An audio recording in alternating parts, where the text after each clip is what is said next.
E a nova pesquisa realizada pelo Instituto Futura para o Banco Modal traz o presidente Jair Bolsonaro na liderança da corrida pelo Palácio do Planalto. Segundo o levantamento, o chefe do executivo tem 40,1% das intenções de voto contra 36,9% de Lula no primeiro turno.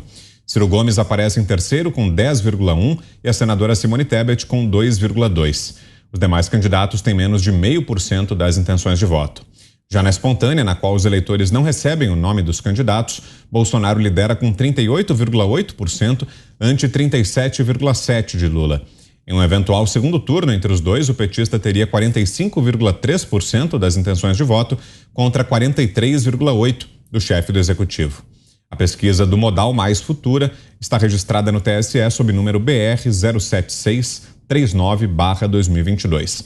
Foram ouvidas 2.000 pessoas em todo o território nacional. A margem de erro é estimada em 2,2 pontos percentuais para mais ou para menos. Mas com você, José Maria Trindade, em 2 minutos, sua análise desses números. Pois olha, Vitor, trata-se de uma pesquisa registrada no Tribunal Superior Eleitoral e qualquer fraude nos aspectos aí, na relação de coleta de dados, na estrutura colocada lá à disposição do Tribunal Superior Eleitoral, com técnica e tal, é crime eleitoral. Então, trata-se de uma pesquisa a ser levada a sério ou alguém está cometendo crime. Eu prefiro dizer que deve ser levada a sério porque o Tribunal Superior Eleitoral tem condições de avaliar fraudes nesse sentido. Eu entendo que a eleição está aberta. Está assim, eu sempre sou perguntado, e aí? O diagnóstico é de que a eleição sempre esteve aberta. Todos sabem disso. Até quem finge estar aí de salto alto sabe do que está acontecendo. Diante desta situação de eleição aberta, pode dar um ou pode dar outro, o que significa aí uma aproximação de dados, né? É que o presidente Jair Bolsonaro, por ser o presidente, por ter a máquina na mão, por significar na cabeça da maioria dos eleitores a estabilidade, já que ele está na presidência, o outro ninguém sabe exatamente como ele volta, né, até aqui de mágoas, né? Então a gente pode indicar que a eleição está aberta, este é o momento da aproximação dos números e a tendência é Jair Bolsonaro, porque ele já está sentado na cadeira e a reeleição aqui no Brasil é simpática por todos, porque significa continuidade e uma certa estabilidade. É isso que eu sempre digo, os números vão se aproximar e vão ficando mais próximos da realidade que a gente vê nas ruas, né? Você, Schelp, 2 minutos.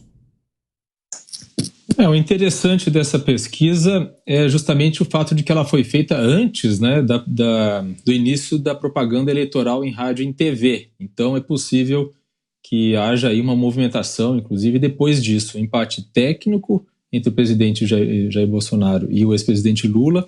Ela diverge bastante da média das outras pesquisas que costumam ser divulgadas, mas isso não quer dizer que ela esteja errada. Ela pode estar perfeitamente certa, dependendo de quais foram os critérios utilizados.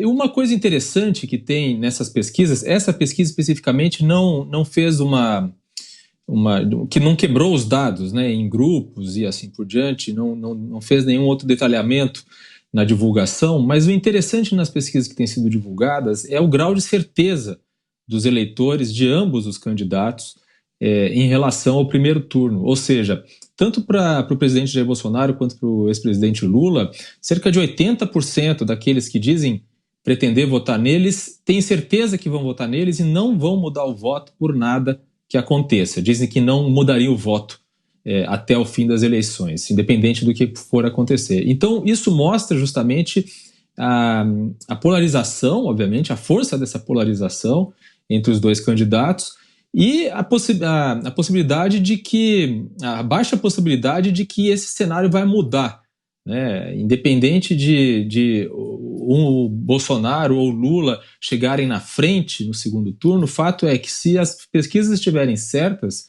os dois vão para o segundo turno e não há a menor chance para os outros candidatos. Isso, pelo menos, é o que indica esse dado do grau de certeza dos eleitores. Obviamente que isso tudo, apesar do que eles dizem, pode mudar até o dia das eleições. Mas é interessante ver esse grau de certeza no voto dos eleitores em Bolsonaro e em Lula.